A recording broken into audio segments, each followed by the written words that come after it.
नमस्कार, जय श्री कृष्णा सभी छात्रों को। गंगोत्री स्कूल गोंडल में आपका हार्दिक स्वागत है। कक्षा 8 विषय हिंदी कविता 1। कविता का नाम है तेरी है जमीन। इस कविता का प्रकार है प्रार्थना गीत। कविता के कई प्रकार होते हैं, यहाँ पे कविता का प्रकार है प्रार्थना गीत। तो विद्यार्थी मित्रों, तुम सबको मालूम ही होगा कि प्रार्थना गीत का अर्थ क्या होता है। इस कविता में कवि ने ईश्वर को याद किया है, ईश्वर की सर्वोपरिता की महिमा को याद किया है कि ईश्वर की सर्वोपरिता को गुजारित किया है। और ये जो तेरी है जमीन कविता है, वो जो प्रार्थना गीत है द बर्निंग ट्रेन फिल्म है, उस फिल्म में से एक गीत लिया है कवि ने। तो इस फिल्म में ऐसा कौन सा संकट आ गया था कि सभी लोगों को ईश्वर को याद करना पड़ा। तो ये जो प्रार्थना गीत है द बर्निंग ट्रेन मूवी का एक गीत है। सभी यात्री ट्रेन में जाते हैं, ट्रेन में बैठे हैं सभी यात्री। अचानक ट्रेन में कहीं से आग लग गई और ट्रेन की जो ब्रेक है वो ब्रेक फेल हो जाती है। स्टेशन पे स्टेशन आकर चले जाते हैं, लेकिन ट्रेन कहीं रुक नहीं पाती। 1-2 घंटे का ये सारा चित्र मूवी में आता है। इसमें ट्रेन में सभी यात्री बैठे हैं, हिंदू, मुस्लिम, सिख, ईसाई, पारसी सभी यात्री बैठे हैं। और इस संकट के समय, संकट से बचने के लिए, संकट के समय सभी यात्री एक होकर ईश्वर को याद करते हैं और ये प्रार्थना गीत गाते हैं। तो आपको मालूम हो गया कि कौन सी मूवी में से लिया गया है और ऐसा कौन सा संकट था कि सभी लोगों को ईश्वर को याद करना पड़ा। और संकट के समय ये प्रार्थना गीत गाते हैं और कवि ने वो प्रार्थना गीत यहाँ ईश्वर की सर्वोपरिता की दिखाने के लिए, ईश्वर की सर्वोपरिता की महिमा है उसे बताने के लिए यहाँ पे प्रार्थना गीत को रखा है। प्रस्तुत कविता एक प्रार्थना गीत है जिसमें ईश्वर के प्रति कृतज्ञता का भाव व्यक्त हुआ है। ईश्वर के प्रति हमें कितना भाव है, कितनी कृतज्ञता है, वो यहाँ पे अंकित किया है। साथ ही ईश्वर की सर्वोपरिता को स्वीकार किया गया है। तेरी ही जमीन तेरा आसमां, तू बड़ा मेहरबा तू बख्शिश कर। पहली पंक्ति में आता है तेरी है जमीन तेरा आसमां। ये सारी जमीन है, ये सारी सृष्टि किसकी है? ईश्वर की है। ये सब ईश्वर की देन है। हमारा जो अवतार है, मनुष्य अवतार, इस सृष्टि पर वो भी ईश्वर की तरफ से हमें एक भेंट मिली हुई, एक बख्शिश मिली है, एक भेंट मिली है। तो जो ईश्वर ने हमें पृथ्वी पर मनुष्य अवतार के रूप में यहाँ भेजे है। तो सारी सृष्टि है, सृष्टि पर के सारे प्राणी है, मनुष्य, पशु, पक्षी, प्राणी सभी अवतार है, वो ईश्वर की ही देन है। तेरी है जमीन तेरा आसमां।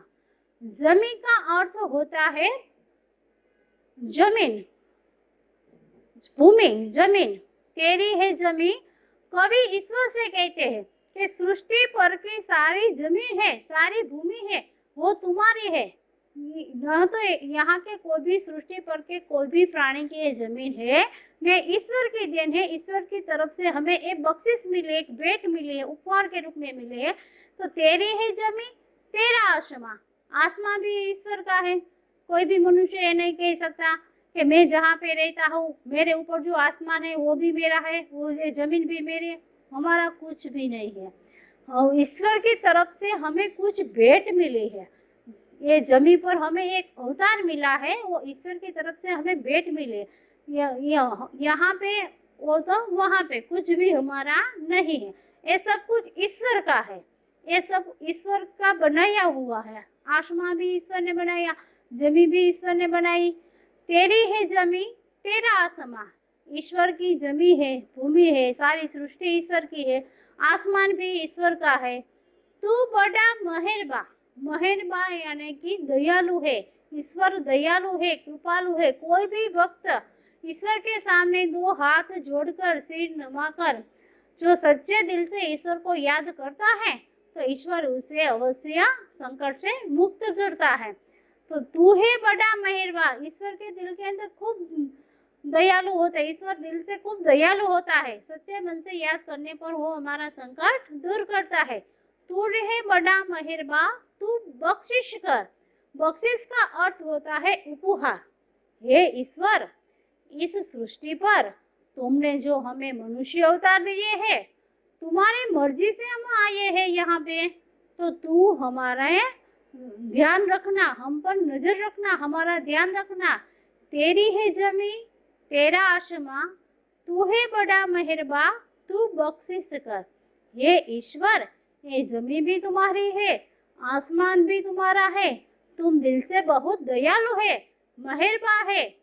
तुमने जो हमारे ये सब तुम्हारी तरफ से हमें जो मिला है, ये जो उपहार मिला है, बख्शिश के रूप में जो उपहार मिला है, इससे हम खूब खुश है और इस खुशी में हम तुमसे प्रार्थना करते हैं।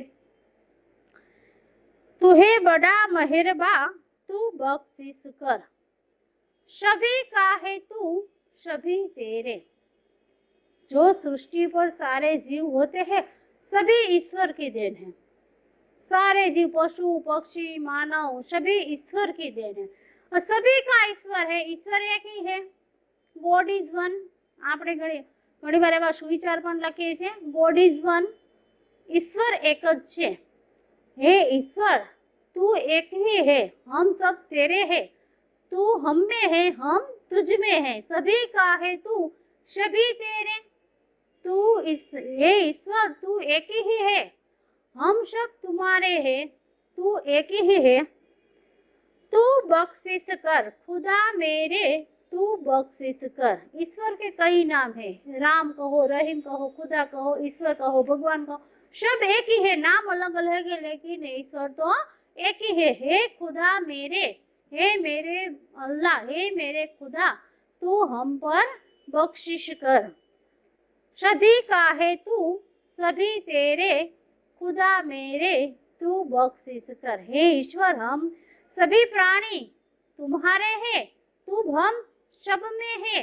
हे मेरे खुदा, हे मेरे ईश्वर, तुम हम सब पर बख्शिश कर, दया कर, रहमत कर। तेरी मर्जी से ए मालिक इस दुनिया में हम आए हैं। ईश्वर की मर्जी के बिना कोई भी पत्ता भी हिल नहीं सकता। ईश्वर की मर्जी के बिना हम कुछ भी नहीं कर सकते। तेरी मर्जी से मालिक, जब तुम्हारी मर्जी थी ईश्वर, तुम्हारी मर्जी से हम इस दुनिया में आए हैं। हमने इस दुनिया में पाँव रखा है, तुम्हारी मर्जी से ही हम इस दुनिया में आए हैं। तेरी मर्जी से हे मालिक हम इस दुनिया में आए हैं। मालिक का अर्थ होता है स्वामी। ईश्वर को यहाँ स्वामी के रूप में भी बुलाया गया। हे मालिक, हे स्वामी, तेरी मर्जी से, तेरी दया से, तेरी कृपा से, तेरी रहमत से इस दुनिया में हम आए हैं। अब हम इस दुनिया में आ ही तो गए, लेकिन अब तुम्हें हम पर नजर रखनी होगी, हमारा ख्याल रखना होगा। हम इस दुनिया में आए हैं, तेरी रहमत से हम सबने ये जिस्म और जा पाए हैं। रहमत तेरी कृपा से हम इस दुनिया में आए हैं और तेरी कृपा से ही हम इस दुनिया में आए हैं और तेरी कृपा से ही हम सब ने ये जिस्म यानी कि शरीर, जिस्म का मतलब होता है शरीर और जा का मतलब होता है प्राण। शरीर में जब प्राण होते हैं तभी हम जीवित कहते हैं, जब प्राण चले जाते हैं तो जीवित नहीं कहता। तेरी रहमत से हमें शरीर मिला है, शरीर तो मिला है, शरीर में प्राण भी मिले हैं। ये ईश्वर की कृपा से हम इस दुनिया में आए हैं। ईश्वर की कृपा से, उसकी मेहरबानी से, उसकी रहमत से ये जिस्म मिला है, ये शरीर मिला है और शरीर के अंदर जो प्राण है वो प्राण की भी ईश्वर की कृपा से हमें मिला है। तो अपनी नजर हम पर रखना, किस हाल में है ये खबर रखना।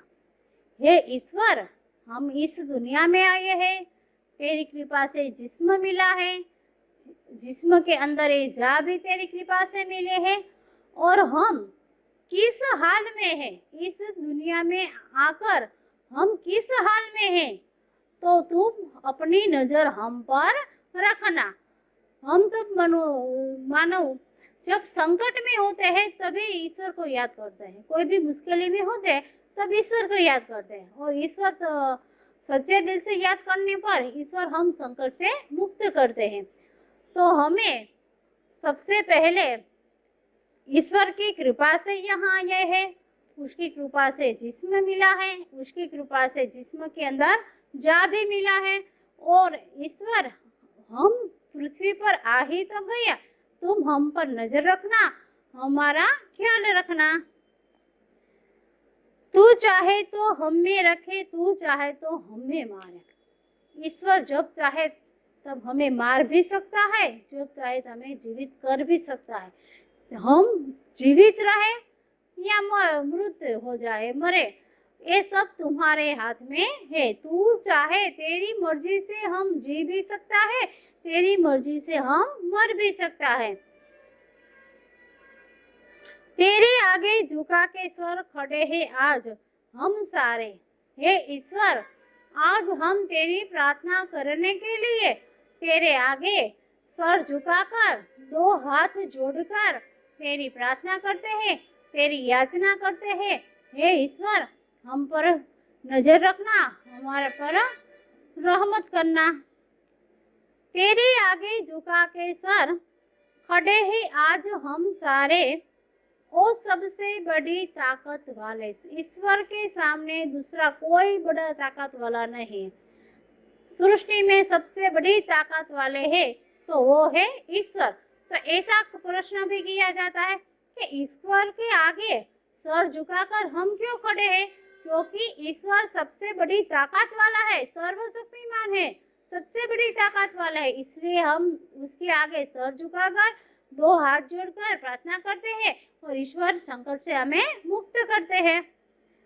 तू चाहे तो हर आफत टाले, जीवन में कोई भी आफत आए, कोई भी संकट आए, कोई भी मुश्किलें आए, तो ईश्वर को याद करने से, उसके आगे सर झुकाने से, उसकी प्रार्थना करने से, उसकी याचना करने से ईश्वर हमें संकट से मुक्त करते हैं।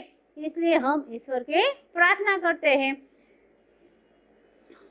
शब्दार्थ હવે આખું કાવ્ય આપણે ગુજરાતીમાં સમજીએ તો તેરી હી જમી, કવિએ અહીંયા ઈશ્વરની આ જમી છે, જે કાંઈ સૃષ્ટિ છે, આ જે કાંઈ સૃષ્ટિ બનાવી છે એ ભગવાને બનાવી છે, ઈશ્વરે બનાવી છે। અહીંયા કોઈ માનવનો, કોઈ માણસ એમ ન કહી શકે કે આ દુનિયા છે મારી છે, કે આ જમીન છે મારી છે, કે આ સૃષ્ટિનો રચનાર હું છું। એવું કોઈ વ્યક્તિ, ગમે એટલો મહાન વ્યક્તિ હોય ને તો એવું ન કહી શકે, કારણ કે આજે કઈ સૃષ્ટિનો રચનાર છે એ ભગવાન છે, ઈશ્વર છે। ઈશ્વરની એક ઝલકથી આખા સૃષ્ટિની સર્જન થયું છે। નદીઓ, પર્વતો, પહાડો, વનસ્પતિઓ, એની એક ઝલકથી એને આ બધું રચાઈ ગયેલું છે। આપણે આમાં કોઈ એમ ન કહી શકે કે આ મોટા મોટા પર્વતો મેં બનાવ્યા છે, કે આ જે મોટી મોટી નદીઓ છે મારા લીધે અહીંથી અહીં વહે છે, બધું ઈશ્વરની દેન છે, બધું ઈશ્વરનું રચેલું છે, માણસનું કાંઈ નથી। આપણો જે અવતાર છે મનુષ્ય અવતાર, એ પણ ઈશ્વરનો આપેલો છે। આપણે જે મનુષ્ય અવતાર ઈશ્વર તરફથી એક આપને સારી એવી ભેટ મળેલી છે કે બધા અવતારોમાં શ્રેષ્ઠ મનુષ્ય અવતાર છે કે જે આપણે ઈશ્વરે આપેલો છે। તો આ કાવ્યની અંદર કવિએ ઈશ્વરની સર્વોપરિતાનું મૂલ્યાંકન કરેલું છે, સર્વોપરિતાની ગાથા ગાયેલી છે, અને આપણે શું કામે ઈશ્વરને યાદ કરીએ છીએ, શું કામે ઈશ્વરની પ્રાર્થના કરીએ છીએ, એ પણ આ કાવ્યની અંદર કવિએ આપણે સમજાવ્યું છે। તો આ જે ગીત છે, કવિતા છે, પ્રાર્થના ગીત છે, એ એક પિક્ચરની અંદરથી લેવામાં આવેલું છે। પિક્ચરનું નામ છે ધ બર્નિંગ ટ્રેન। અને જ્યારે એ મુસાફરો એ ટ્રેનની અંદર બેસીને જતા હોય છે ત્યારે અચાનક ટ્રેનની અંદર આગ લાગે છે, ટ્રેનની બ્રેક પણ ફેલ થઈ જાય છે। ત્યારે એની અંદર કેટલા બધા અલગ અલગ જાતિના મુસાફરો હોય છે, હિન્દુ, મુસ્લિમ, શીખ, ઈસાઈ, પારસી, બધા અંદર બેઠેલા હોય છે। બધા ભેગા મળીને એક થઈને ઈશ્વરને યાદ કરે છે, ઈશ્વરની પ્રાર્થના કરે છે, અને ત્યારે આ ગીત ગાય છે કે તેરી હે જમી તેરા આસમાं, તું બડા મહેરબા તું બક્ષિસ કર. હે ભગવાન, આ તારી આપેલી ભેટ છે. આ જમીન તારી છે, આસમાન પણ તારું છે, આકાશ પણ તારું છે, જમીન પણ તારું છે. તું તો બહુ વધારે પડતો મહેરબાન છે, ખૂબ દયાળુ છે, ખૂબ કૃપાળુ છે. હે ઈશ્વર, અમારે જે મનુષ્ય અવતાર મળેલો છે એ તો તારા તરફથી અમને એક સામાન્ય એવી ભેટ મળેલી છે, એક ઉપહાર મળેલું છે કે તે અમને મનુષ્ય અવતાર આપ્યો છે. તો ભગવાન, આ પૃથ્વી ઉપર મોકલ્યા પછી તારે અમારું ધ્યાન રાખવાનું છે, અમને સંકટમાંથી બહાર લઈ આવવાના છે. અને ત્યારે આ ગીત ગાવામાં આવે છે. મુશ્કેલીના સમયે આપણે ઈશ્વરને યાદ કરીએ છીએ. અને ક્યારે પણ કોઈ પણ નવા કામની શરૂઆત આપણે કરીએ છીએ ત્યારે સૌથી પહેલા પ્રાર્થના કરવામાં આવે છે, ઈશ્વરને યાદ કરવામાં આવે છે, ત્યાર પછી જ આપણે કામની શરૂઆત કરીએ છીએ. તો શું કામે પ્રાર્થના કરીએ છીએ? કે આપણે જે કામ કરવા જઈ રહ્યા છીએ એ આપણું કામ ખૂબ સારી રીતે પાર પડે, એકેય પ્રકારના વિઘ્ન ન આવે, સહેલાઈથી અને સારી રીતે આપણે આપણું કામ કરી શકીએ, એટલા માટે આપણે ભગવાનને પ્રાર્થના કરીએ છીએ. જેમ માણસને જીવવા માટે ખોરાકની જરૂર છે, તો જે પ્રાર્થના છે, જે ભક્તિ છે, એ ભગવાનનો એક ખોરાક જ છે. આપણે ભગવાનને એક એનો ખોરાક અર્પણ કરીએ છીએ. પ્રાર્થના કરીએ છીએ તો ભગવાનને એક એનો ખોરાક અર્પણ કરીએ છીએ. ભગવાનનો ખોરાક છે એ પ્રાર્થના છે, કે આપણા સાચા દિલથી ભગવાનને યાદ કરીએ છીએ તો ખરેખર ભગવાન તો ખૂબ જ દયાળુ છે. જો આપણે એને સાચા દિલથી યાદ કરીએ તો ખરેખર આપણું કામ છે એ પાર પાડે છે. આપણે વિદ્યાર્થી મિત્રો જ્યારે સ્કૂલે આવીએ છીએ તો સૌથી પહેલા આપણે શું કામ કરીએ છીએ? તો કે આપણે ભગવાનની પ્રાર્થના કરીએ છીએ, શ્લોક બોલીએ છીએ, પ્રાર્થના કરીએ છીએ. અને પ્રાર્થના શું કામે કરીએ છીએ? કે આપણે આજે જે જ્ઞાન મેળવવા માટે સ્કૂલે આવ્યા છીએ તો આજનું જ્ઞાન પ્રાર્થના દ્વારા આપણે ભગવાનને કહીએ છીએ કે હે ઈશ્વર, હે સરસ્વતી માતાજી, હે ભગવાન, આજે હું જે જ્ઞાન મેળવવા માટે સ્કૂલે આવ્યો છું તો આજનું જે 5 કલાકથી 7 કલાકનું જે કંઈ જ્ઞાન છે એ બધું મને સરસ રીતે આવડી જાય અને મને બધું મારું સરસ રીતે ધ્યાન રહે ભણવામાં, બધું સારી રીતે મને આવડી જાય. એટલા માટે આપણે સૌથી પહેલા ભગવાનને યાદ કરીએ છીએ. ભગવાનને યાદ કરીને જ પછી આપણે આપણું જે અભ્યાસની છે એ શરૂઆત કરીએ છીએ. તો વિદ્યાર્થી મિત્રો, કોઈ પણ સારું કામ કરતા ને પહેલા આપણે ભગવાનને અવશ્ય યાદ કરવા જોઈએ. ઘરની બહાર જાવ તો આપણે ભગવાનનું નામ લઈને જ બહાર જવું જોઈએ, કે જેથી કરીને આપણે કોઈ પણ કામ કરવા માટે જઈએ છીએ તો આપણું કામ છે ખૂબ સારી રીતે ભગવાન આપણી સાથે રહે છે અને ખૂબ સારી રીતે આપણે કામને પાર પાડી શકીએ છીએ. તો હે ઈશ્વર, આ જમીન તારી છે, આસમાન તારું છે, તું ખૂબ જ મોટો દયાળુ છે, ખૂબ જ મહેરબાન છે.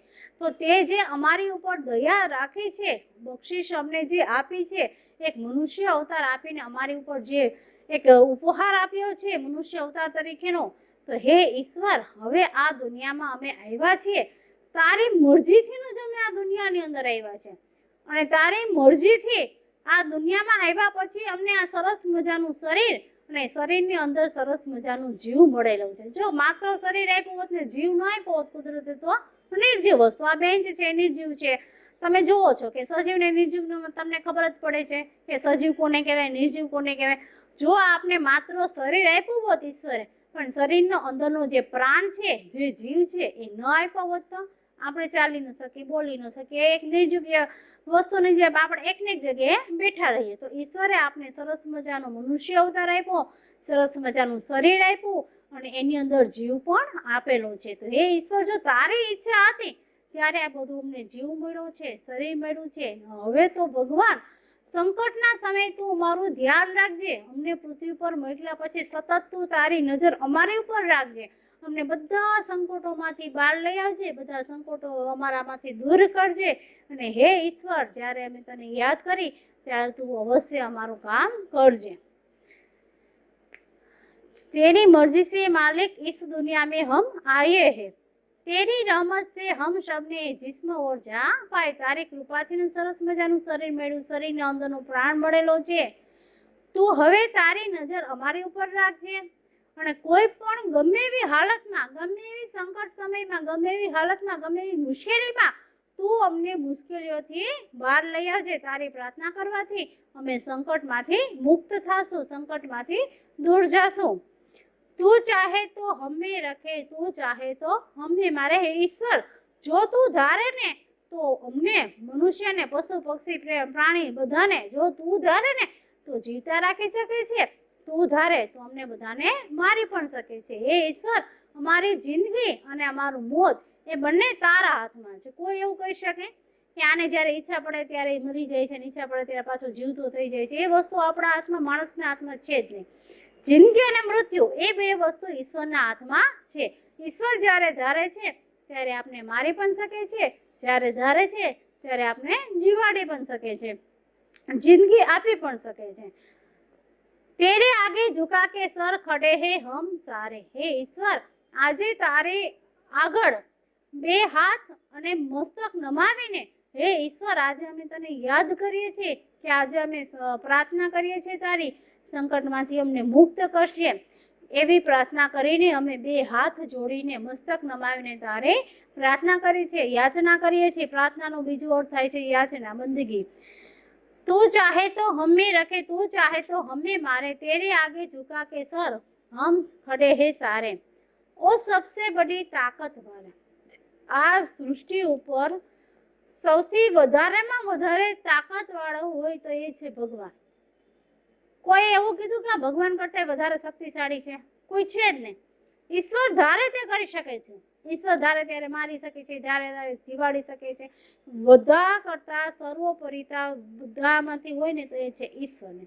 બધા કરતા વધારે શક્તિશાળી છે. આપણે જ્યારે સંકટ હોય છે તો આપણે કેમ ઈશ્વરને જ યાદ કરી છે, ભગવાનને જ યાદ કરી છે? કા કોઈ આપણા મોટા સ્નેહીજનો હોય, બહુ મહાન વ્યક્તિ હોય, કાંઈ નહીં યાદ નથી કરતા કે આપણા સંકટો દૂર કરી નાખશે? જ્યારે માણસ સંકટ સમયે કોને સૌથી પહેલા યાદ કરશે? એના ઘર પરિવારને યાદ નહીં કરે, એના સ્નેહીજનોને યાદ નહીં કરે, પણ ગમે એવા સંકટ સમયે ઈશ્વરને યાદ કરશે. કારણ કે એને વિશ્વાસ છે, માણસ કરતા વધારે ભગવાન ઉપર એને વિશ્વાસ છે કે હું દિલથી ઈશ્વરને યાદ કરીશ તો ઈશ્વર અવશ્ય મને આ સંકટમાંથી દૂર કરશે. તો આપણે જ્યારે પણ સંકટ સમયમાં આપણે, કારણ કે વધારેમાં વધારે તાકાતવાળો છે ઈશ્વર છે, એ બધા કરતાં સર્વોપરિતા છે, બધા કરતાં મહાન છે, બધા કરતાં વધારે શક્તિશાળી છે, અને એ પોતાની શક્તિ ઉપયોગ કરીને આપણે સંકટમાંથી બચાવી શકે છે. તું ચાહે તો હર આફત ટાળે, અને જો ભગવાન ધારે ને તો ગમે એવી મુશ્કેલી હોય, ગમે એવી આફત હોય, એ આફતની સેકન્ડ વારમાં ટાળી શકે છે, આપણાથી મુશ્કેલીને સેકન્ડ વારમાં દૂર કરી શકે છે. એટલા માટે વિદ્યાર્થી મિત્રો, આપણે કોઈ પણ સંકટ સમયે અથવા તો રોજ સવારે ઉઠીને આપણે ભગવાનની પ્રાર્થના કરીએ છીએ તો શું કામે કરીએ છીએ? હવે આ કવિતા ઉપરથી તમને સમજાઈ ગયું કે પ્રાર્થનાનો અર્થ શું છે. આપણે સૌથી પહેલા સવારે ઉઠી નાહી ધોઈને ફ્રેશ થઈને સૌથી પહેલા ભગવાનની સેવા પૂજા કરીએ છીએ, ભગવાનની પ્રાર્થના કરીએ છીએ, ભગવાનને યાદ કરીએ છીએ. શું કામ યાદ કરીએ છીએ?